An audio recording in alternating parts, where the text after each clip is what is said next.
Hi, everyone. Thank you for being here today. I'm Becky Fleschauer. I'm USA Surfing's press officer, and it is my personal and professional privilege to introduce surfing's first Olympic gold medalist, Carissa Moore. And you want to maybe start out with some opening remarks, and then we can take questions? Yeah, sounds great. So click the speak button on the next. Okay. Hello. I guess I just want to start off by saying thank you so much for being here. A big mahalo to Tokyo and for welcoming us with open arms. And I know it's been a crazy time, but just a huge thank you to the Olympic Committee and everybody that has worked so hard and tirelessly to make this Olympics happen, especially during such a challenging year and a half. I'm honored to represent the United States of America and my home Hawaii. It's been a really fun last couple of days competing on the Olympic stage and getting to share our sport with the world. I'm really proud of all the athletes and my peers. I really feel like everybody showed up, put everything on the line, wore their heart on their sleeve, and hopefully put on a good show that you enjoyed.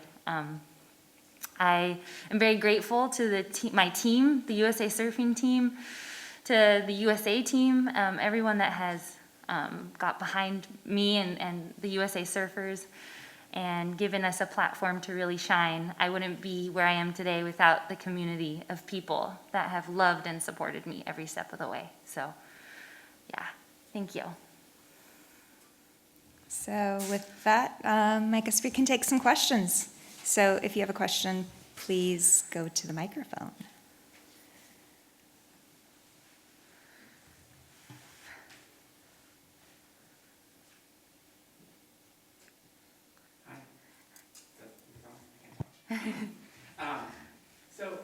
Different surfers talk about the sea conditions. Different surfers talk about the sea conditions when you're competing, how much the waves are sometimes out of your control. You had a great one to win the medal at the end. I was curious what your experience was like going through each of those stages and then to kind of be rewarded by the water and to have that blowout finish. Yeah, I have to admit that it was a hectic event. It was some of the hardest conditions I've ever competed in. Coming into the games, we were all of the surfing athletes were kind of afraid that we were gonna have very small conditions because Japan this time of the year doesn't get many waves. So we were all praying for the typhoon, and the typhoon actually came to fruition, and we were stoked. We had more waves than we thought, but it also came with wind, randomness. It was very unorganized. There was a lot of water moving, rip currents and stuff. But yeah, there was a lot of ups and downs, and it was a bit of a roller coaster ride, emotionally and mentally. I think there was more than a few moments of self-doubt where I had to pull myself back in and really trust my ability and my hours that I've put into the ocean, and just, it's all about adapting and going with the flow with surfing. It's the beauty and the beast of the sport. There's only so much you can control, and the rest you kind of have to just let go, trust, and have faith. And I think it's kind of special though in a way, because it's some of the things that I feel like I have to practice in life as well, just every day. But yeah, it was a lot of fun. Thanks. Go ahead. Thank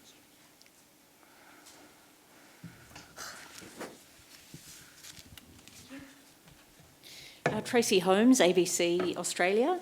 I just want to ask about whether you've given much thought to the fact that you've made history by being the first surfing gold medalist, and also do you think now they'll build a statue of you next to the statue of Duke at Waikiki?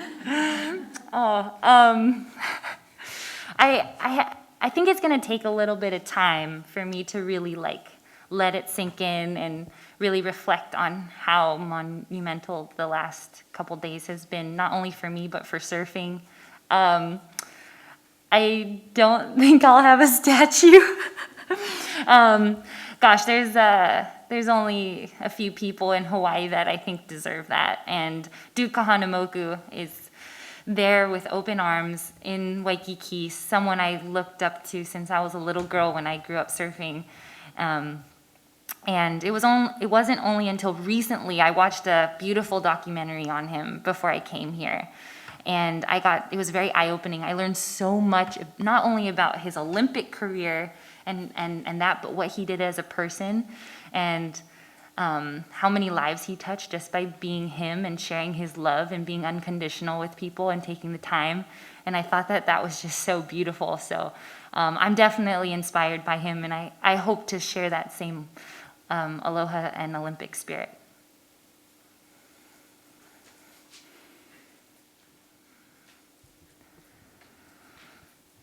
Hi, Carissa. Hi. You mentioned looking up to Duke. What would you say to the girls who are now looking up to you? Oh my goodness. Yeah, I would just I would encourage them to dream big, dream really big. Anything is possible when you put your heart and mind to it and dive in completely and are committed and passionate. And I just want to encourage the next generation to lead with love. Obviously, these moments are so special, but it wouldn't be the same if I didn't have people to share it with. So, yeah, I guess that's what I would share with them. You've talked a lot about Hawaii. Was home one of the first things that came to your mind when your coaches had you on their shoulders after winning, or was that something that you had to think about a little bit when you were reflecting? Oh, no, absolutely. I think I was overwhelmed with emotion when the horn hooted and I was announced the gold medal winner. There's just so much that's happened in lead up to this event, and one of those is one of the factors to my emotion is just not having my family and my friends here. I usually travel with my husband or my dad and my coaches, and that was the first thing that came to my mind is I hope I'm making them proud. I hope that they know that I'm thinking of them and that they're with me right now. Yeah. And, kind of along those lines, given the recent Simone Biles news, what are some things you do to prioritize your own mental health and keep that on the forefront as well? Mental health is so important. I encourage everyone to take the time to check in with yourself, and I work with a mental coach that I talk to on very frequently, and I think it's important to have that person to kind of be able to have a sounding board to vent to cry to work through things with. Also surrounding yourself with a good support crew. I feel very fortunate to be grounded by the love I have. I have an incredible husband. He's been my rock and my constant, not only through this event, but through this year and the last few years. So, yeah, I'm very grateful for the support team I have. Hi, Carissa. Was that the hardest part for you, not having your husband, who travels with you regularly, having him here in Tokyo? There was quite a few challenges, but definitely not having my husband here was a huge challenge for me. I'm not taking anything away from having the USA Surf team with me. It's been such a beautiful experience to bond with them. I feel like I have a whole nother family after the last 2 weeks, but he's kind of that strong, constant, voice that constantly lifts me up. Even when he believes in me sometimes more than I believe in myself. And I think it was it was a really emotional experience, and I'm very proud of myself to be here and stand on my own 2 feet, and as a woman to just back myself, especially in the ocean when everything is random and crazy, to be hey, have faith, you got this. I think it's taken me a while to get to this point, and I'm really happy to be here. Yeah. Congratulations. And one more. Were you sad to know that fans couldn't come out and see this here? Surfing seems to be, taking off and a big part of the culture.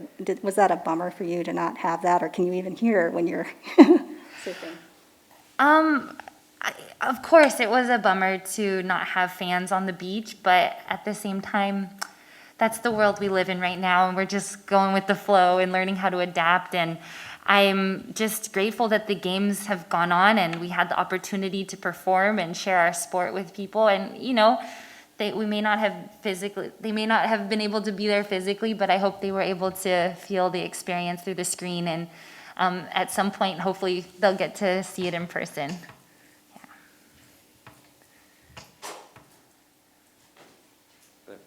Congrats, Carissa. Just real quick, what kind of flower is that in your hair?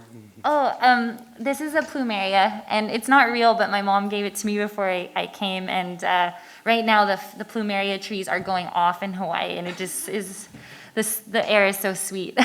Yeah. And so about Hawaii, from what we understand, for typical international events, you compete under the Hawaiian flag. Could you explain and kind of unpack for those of us who aren't familiar with that, how that works? And did it feel any different to compete here under the U.S. flag? Yeah, I've actually got that question quite often in the last couple weeks and months. Usually when I'm competing on the WSL Championship Tour, I wear the Hawaiian flag on my sleeve. In the surfing world, Hawaii is the birthplace of surfing, and it's recognized as its own, own entity or whatever. And but at the Olympics, I'm here representing the United States of America, and I'm so proud. It's just different rules and different things, but I still feel like I was able to represent both, and I wear Hawaii with me proudly in my heart, and hopefully with the way that I present myself every day. So it's been an honor to represent both. Carissa, I'm curious.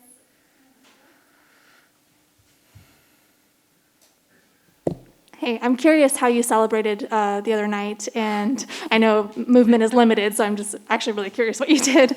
And then how do you plan to celebrate when you get home?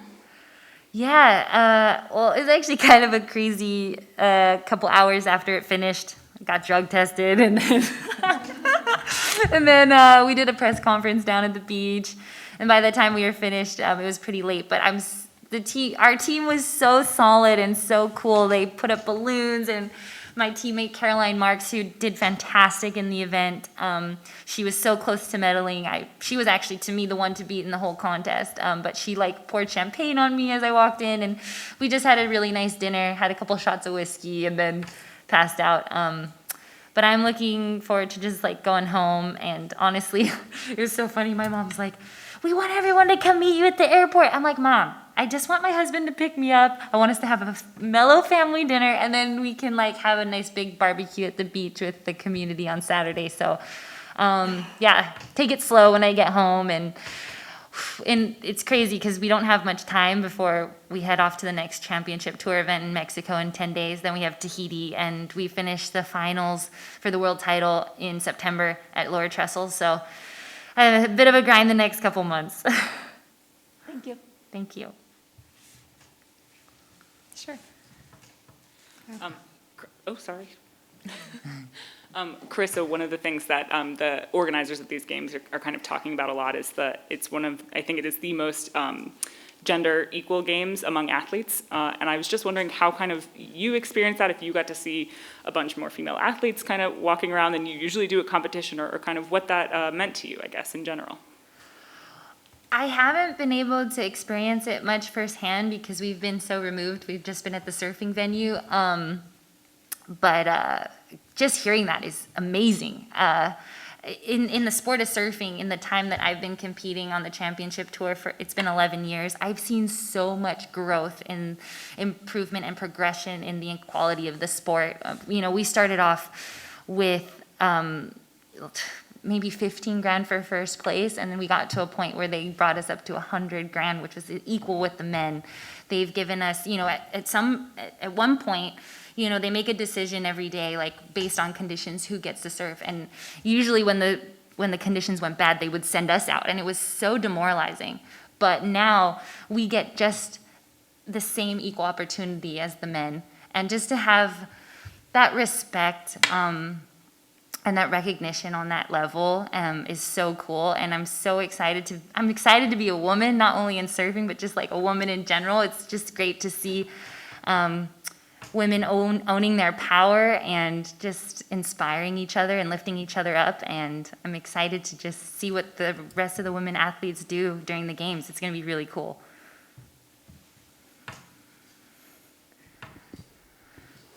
Hey, Carissa, with surfing's debut at the Olympics now in the books, and you're looking forward to 2024, I'm wondering, what do you think it will take for surfing to become an actual core sport in the program? And do you think that, these past 3 days that surfing has proven itself worthy to be a core sport?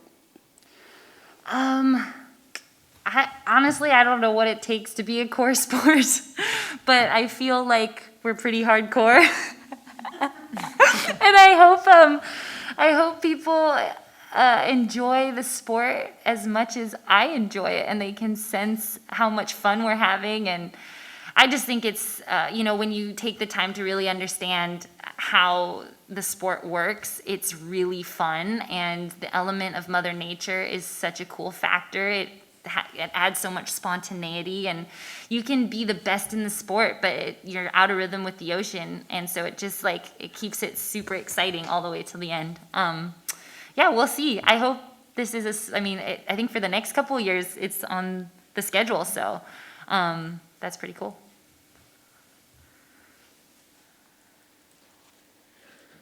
Hi, Carissa. Following up on the mental health aspect, there have been a lot of critics online, commenting, we'll leave it at that, on the situation with Simone Biles. What do you say to those critics back home who perhaps don't get it and don't have the point of view as Olympic athletes and don't know the experience of you and your colleagues on Team USA?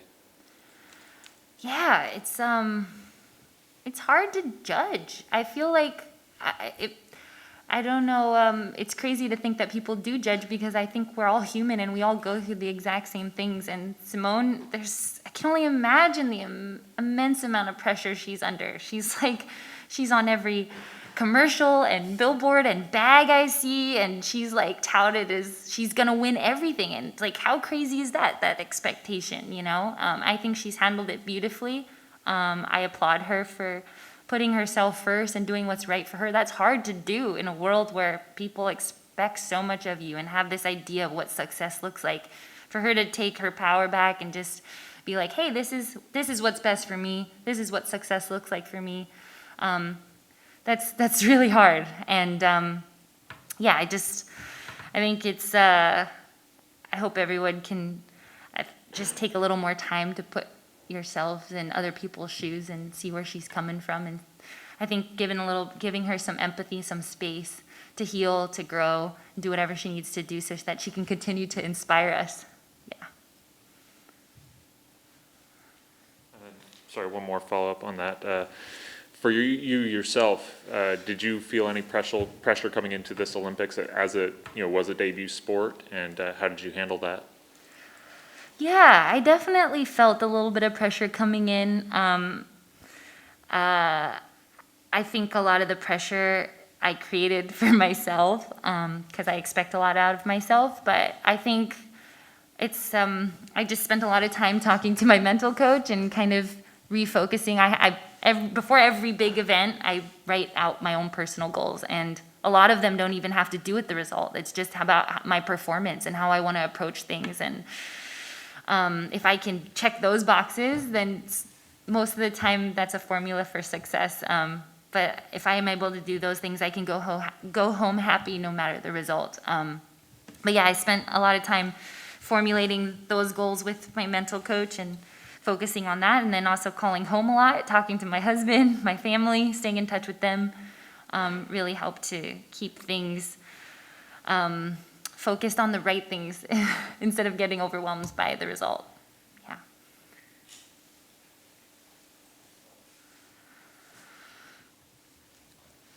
So sorry if this is going to make you repeat something that you've talked about in the past few days, but for those of us who didn't get to see your run at the beach, could you describe sort of what you saw, what the wave looked like and felt like, and kind of what you did on your winning run? Yeah, of course. Well, just imagine looking out at the ocean and it just looks like a total mess. It's like, help, what do I do? White caps, there's just current and it was crazy.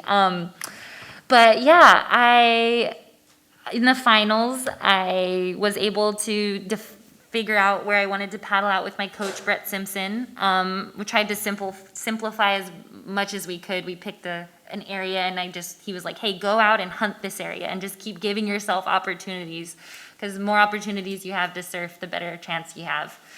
And something will stick at some point. So that was kind of the strategy. I was able to find 2 waves that allowed for 2 turns, and the judges, they score you based on your ability to combine speed, power, flow, critical maneuvers, commitment, and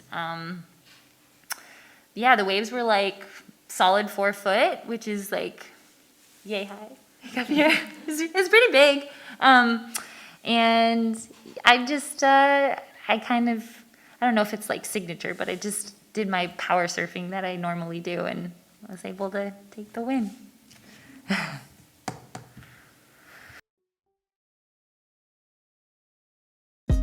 Hey, thanks for watching. If you like this video, check out these other videos from USA Today to stay up to date with all the latest news.